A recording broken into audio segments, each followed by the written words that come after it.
Hello guys, ಮತ್ತೊಂದು ವಿಡಿಯೋಗೆ ಸ್ವಾಗತ.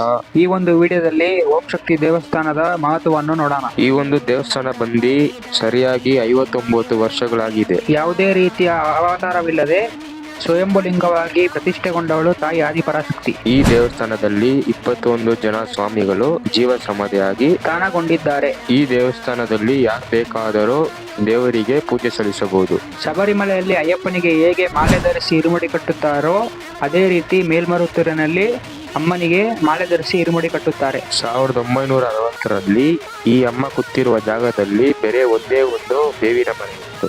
ಬೇರೆ ಬೇವಿನ ಮರದಂತೆ ಕಸರಾಗಿಲ್ಲದೆ ಈ ಬೇವಿನ ಮರದಲ್ಲಿರುವ ಕಾಯಿಗಳು ಬಾಯಿಗೆ ತುಂಬಾ ಸಿಹಿಯಾಗಿದ್ದವು. ಈ ಮರದಿಂದ ಬಂದಿರುವ ಹಾಲು ಮತ್ತು ಹಣ್ಣುಗಳನ್ನು ತಿನ್ನವರಿಗೆ ಅವರ ರೋಗಗಳೆಲ್ಲ ತೀರಿ ಹೋಗಿತ್ತು. ಈ ಮರದ ಮಹತ್ವ ಬೇರೆ ಬೇರೆ ಊರುಗಳಿಗೆ ತಲುಪತೊಡಗಿತು. 1964ರಲ್ಲಿ ತಮಿಳುನಾಡಲ್ಲಿ ಬಂದಿರುವ ದೊಡ್ಡ ಸುಂಟರ ಗಾಳಿ ಆ ಮರವನ್ನು ಬೀಳಿಸಿತ್ತು. ಆ ಮರ ಬಿದ್ದಿದ ನಂತರ ಆ ಮರದ ಕೆಳಗೆ ಒಂದು ಸ್ವಯಂಭುಲಿಂಗವನ್ನು ಕಾಣಿಸಿಕೊಂಡಿತು.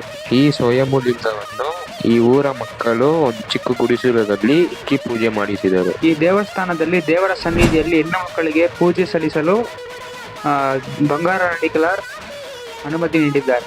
ಬೇರೆ ದೇವಸ್ಥಾನಗಳ ತರ ಈ ದೇವಸ್ಥಾನದಲ್ಲಿ ನವಗ್ರಹಗಳು ಇರುವುದಿಲ್ಲ. ನವಗ್ರಹಗಳ ಎಲ್ಲ ಶಕ್ತಿಗಳನ್ನು ಆದಿಪರಾಶಕ್ತಿಯೇ ಹೊಂದಿರುತ್ತಾಳೆ.